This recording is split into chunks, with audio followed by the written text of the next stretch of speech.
Estimados irmãos, quando nós ouvimos os evangelhos sobre a vida de Jesus, cada evangelista, ele apresenta de certa forma Jesus por um viés, por um olhar, né?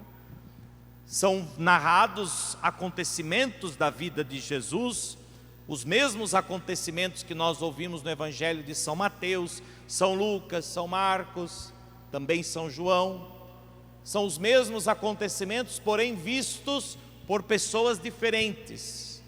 É como se quatro de nós aqui fosse contar um fato, um acontecimento. Certamente nós contaríamos o mesmo fato, porém usando palavras, usando expressões diferentes. Muito bem, São Marcos, do evangelho de hoje, ele nos apresenta esta cena do evangelho, que é, na verdade, uma pergunta que ele procura responder em todo o evangelho, em todo o seu evangelho. Cada evangelista procura apresentar então Jesus pelo seu viés, da forma como vê, e a partir de um questionamento, de uma inquietação.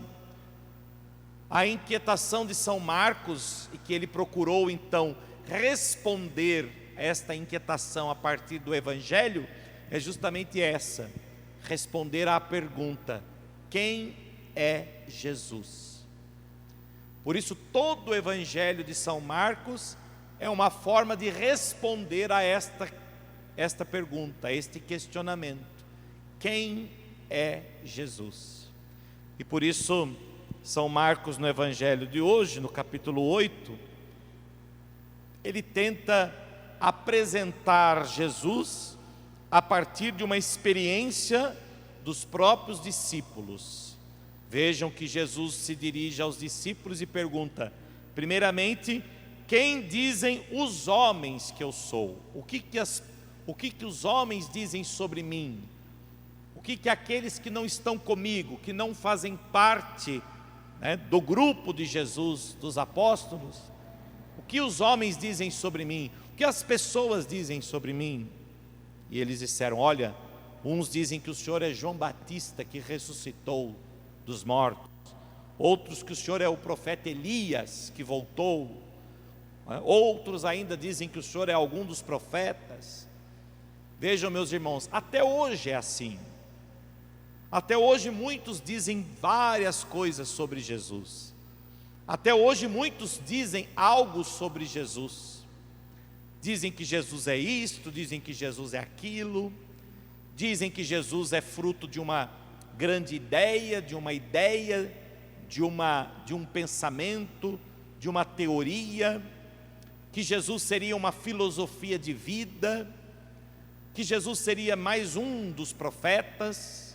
Enfim, até hoje há quem fale algo sobre Jesus, afirmando quem seja Jesus. Mas Jesus depois se dirige aos discípulos, aqueles que estavam com ele, que participavam ali da sua vida, da sua intimidade. Jesus diz: muito bem, o que os homens dizem vocês já me disseram, mas e vós? Quem vós dizeis que eu sou? E aí Pedro diz: tu és o Messias. Em outro evangelho, o evangelista vai acrescentar: tu és o Messias, o Filho do Deus vivo. Tu és o Messias, aquele que devia vir a este mundo. Então vejam, Jesus pergunta aos discípulos o que eles dizem sobre Jesus, a partir daquilo que eles experienciavam de Jesus. Mas vejam só, nem mesmo os discípulos que estavam próximos de Jesus compreenderam bem quem era Jesus.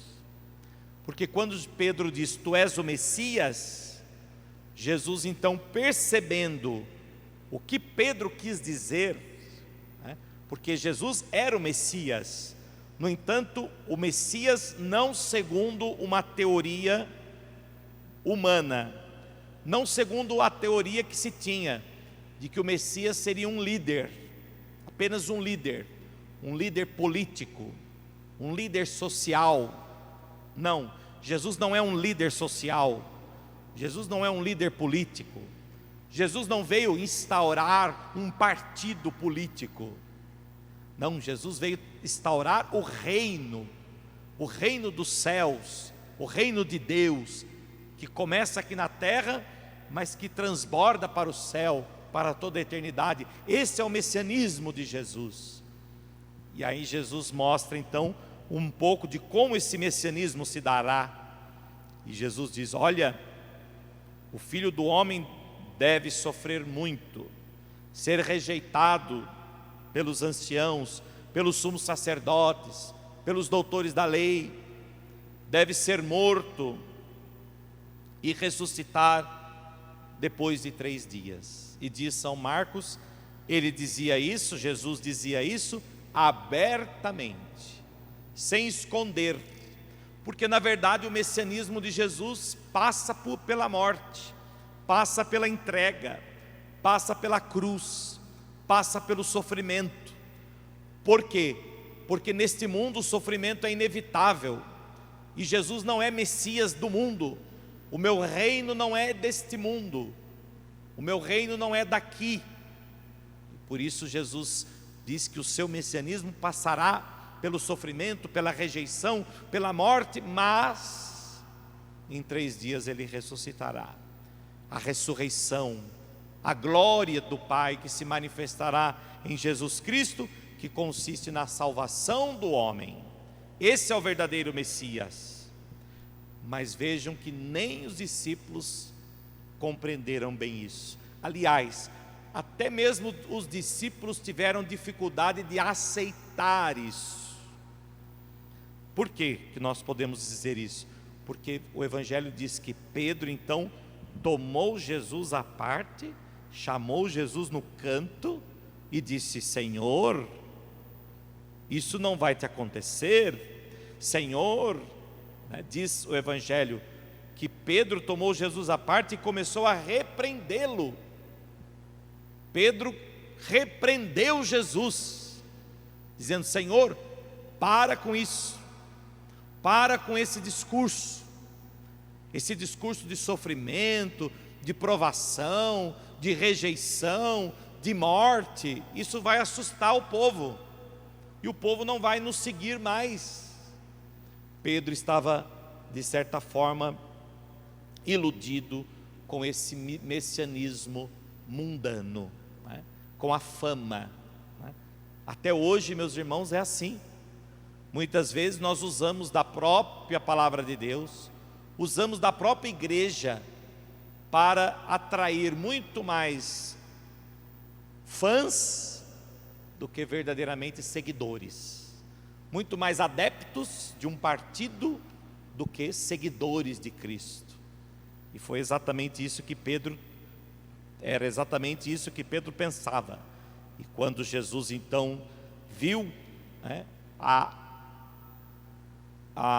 caduquez de Pedro, quando Jesus viu que Pedro estava totalmente errado, Jesus repreendeu Pedro e disse: vai para longe de mim, Satanás, porque você não pensa como Deus, você pensa como os homens.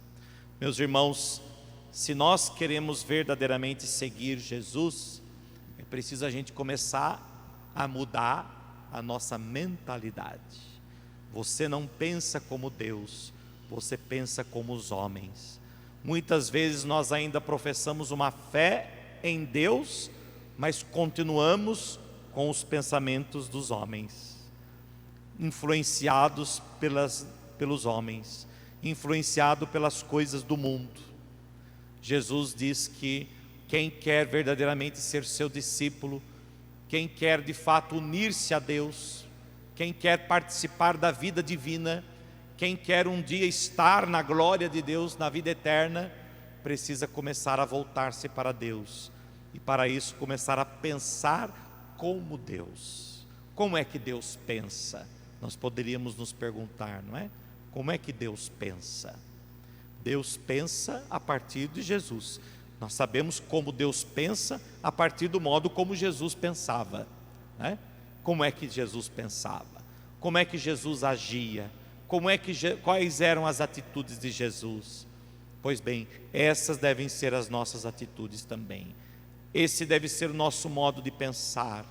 E muitas vezes nós somos levados a pensar com o mundo.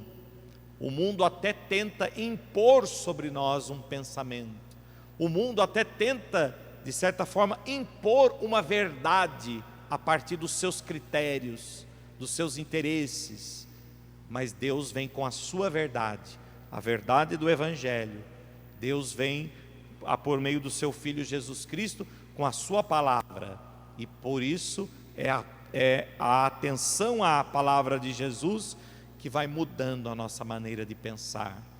E consequentemente, mudando a nossa maneira de pensar, vamos mudando também as atitudes, os comportamentos. Peçamos então ao Senhor que nos dê a graça de sermos seus seguidores, a fim de que possamos responder esta mesma questão. Para mim, quem é Jesus? Jesus é fruto de uma ideia? Jesus é fruto de um conhecimento? Ou Jesus é verdadeiramente o Filho de Deus, aquele que devia vir a este mundo? E se eu reconheço que Jesus é verdadeiramente o Filho de Deus, estou pensando segundo o seu ensinamento ou ainda segundo as doutrinas humanas, as doutrinas do mundo? Façamos esse exame de consciência também em cada um de nós e procuremos responder a este questionamento. Certamente um questionamento que muitos tentaram responder. Os apóstolos, tantos outros tentaram responder a esse questionamento. Que nós também, pela experiência da nossa fé, da nossa comunhão com Deus, possamos também responder a esta pergunta. Para você, quem é Jesus? Assim seja. Amém. Amém.